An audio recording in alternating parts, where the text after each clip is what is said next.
We're in the studio with me, Insane Payne, and I think we're going to cover a little bit today on how to coat screens. These are my silk screens, nylon mesh. This is a 110, I think it may be a 195. Usually the tighter the mesh the screen, the more it's going to become more of a yellow. This is a pretty tight mesh. I want to say this is a 230. That's for really tiny dots, okay? But I'm going to go ahead and coat these screens today, and we'll talk more about screen printing at another time. All right, here we go.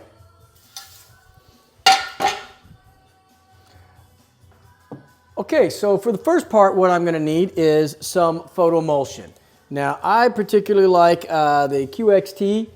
Here we go, QXT. It's a little bit easier for me. Usually around 50 seconds to a minute exposure time, but I'm not doing anything heavy or major with it. But I'm going to go ahead and get my scooper. I got the photo emulsion here, and I'm going to grab my scooper over here in the studio. And I also have a spatula. Now, scooper, I've used different things for scoopers. I've tried just using old cards, phone cards and things like that, just gift cards to scoop it on. As long as you get it kind of even, it's okay. If you get it too thick in some areas and not so thick, you know, it's really thin in others, what's going to happen is it's going to get lumpy and it probably won't expose as exact. But this is kind of the way I do things, is kind of the down and dirty ghetto way of doing things. All right, so we're going to jump right in, and I'm going to coat the first screen. And then I'm going to show you on a different camera, the GoPro up here, and I'm going to show just the different thickness that I'm trying to put on there. I don't go very thick on this. All right, so here we go. Photo emulsion open. It's a lovely pink.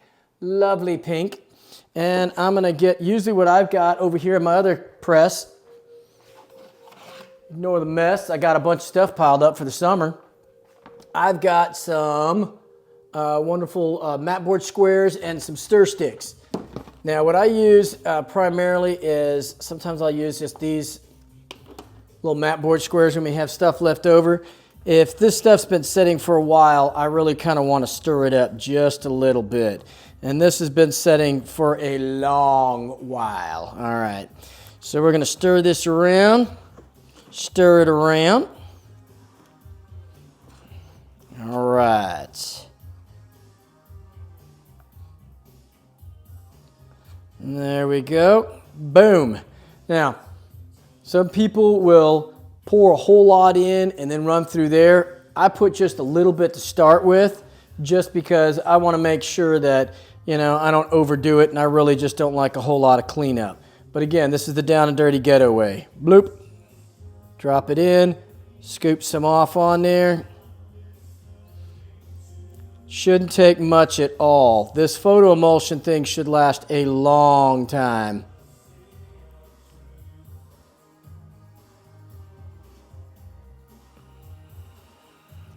All right, so now what I'm doing is I'm just going to kind of hold this, let it drain down. Let it drain down this way now. A bit Pepto-Bismol-y, but that's all right. And then I'm going to try and get an even coat. So what I'm going to do is move this out of the way. Here we go. And when I coat the screen, I'm going to want to go even all the way across, all right? From down, going all the way up, super smooth. Here I go. Place it on. And tilt just back just enough to let the edges set. And I'm going to hold this up so I can see a little bit better, because it's hard for me to get down in there. Hopefully the GoPro is getting that. I can tell right now I did not get the screen filled in very well, but that's okay. The squeegee or the piece, but I am just going to use a nice even drag all the way across. Tilt it back just a little bit and scoop it up. Now I'm going to show in the screen here how that looks. It looks a little bit that it's kind of even. This side, some people will coat both sides. If I'm going to be doing a whole lot of prints through this, I might do that, but in this case I'm not. Also, in the past I've been told you got to get this in the dark immediately because it's photo emulsion and it's going to start going bad. It's going to get exposed to light. I'm not going to worry about it so much because I'm going to knock out my other 5 screens here and then put them all in my light safe right at the back all at one time. I'll grab the camera and do that. All right, here we go.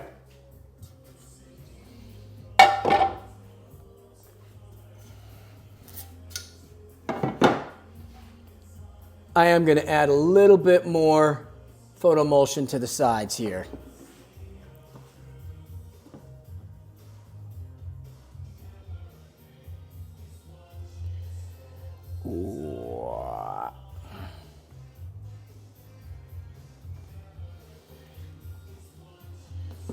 I have wiped these screens down just to get them a little bit cleaner, just in case I had some dust or something sitting in here. I used to tilt these back and do this in the one of the back bedrooms, but now I've got a studio, so I can do it for real.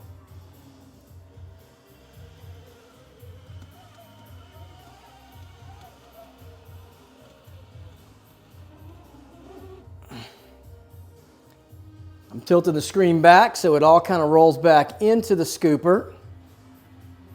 Boop. Not the prettiest, but I'll take it.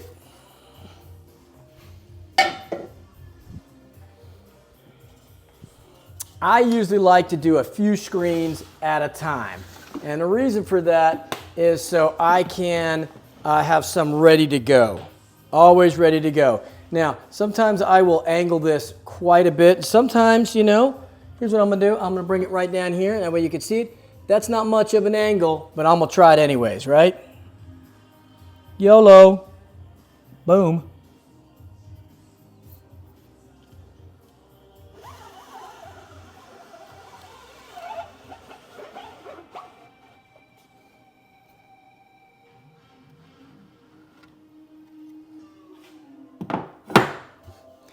Excellent example of a Bobo. If you get something that goes like this, you can recoat the screen, or you could say, my image is primarily here in the middle, so I'm not going to worry about it. On this one, I'm just going to leave it. I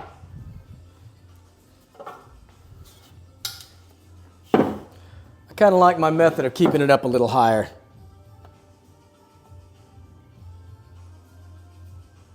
Well, before I coat this, just want to give a shout out to Chana Johnson. She just got a job at Creekview High School. And this is her artwork from when she was in high school, man, a whole lot of years ago. Screens will actually ghost an image in, unless you'd use a dehazer.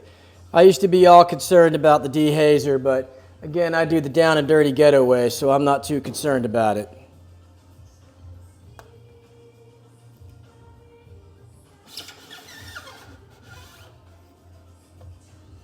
Get that down a little bit more.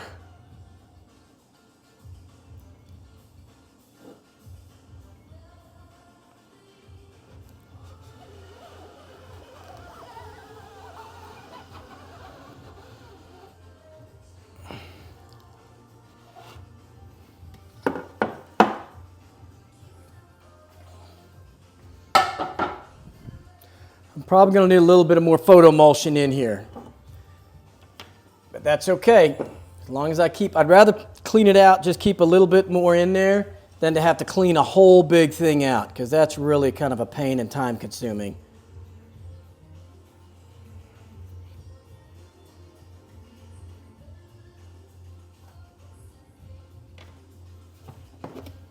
I got a little leftover glopped over on the top here, so scrape some of that in there.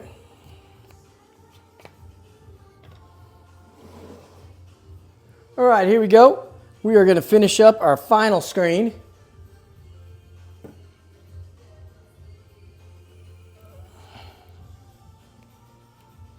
Just going to add a little bit of more photo emulsion.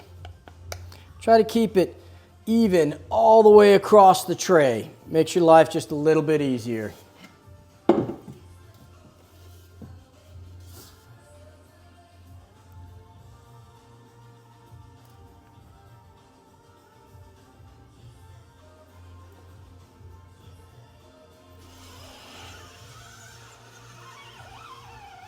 Now I'm going to go ahead and do this screen twice, just to see how it goes.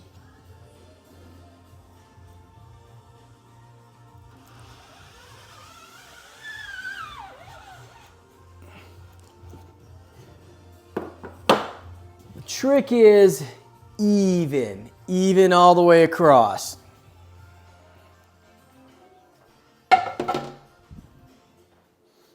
right, so I'm gonna get ready to actually put these inside my light safe area, and that way we will be able to take a better look at kind of how it's set up. It is kind of a makeshift thing, like I said, down and dirty ghetto, but we're gonna head over to the light box.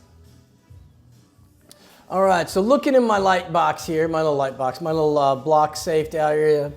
This is so, I built this so I can just keep the screens separate so air kind of can keep trapped in there.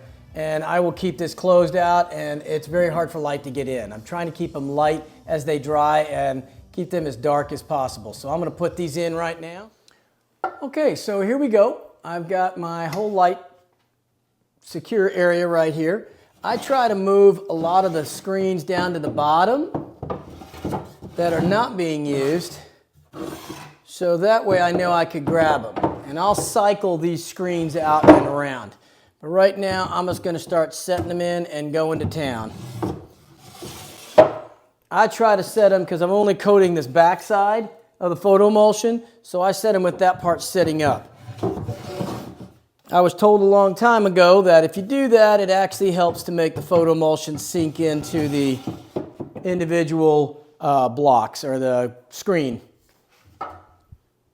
That's probably not true, but you know what? It sounded cool at the time, and I'll pretty much believe anything once or twice. There we go.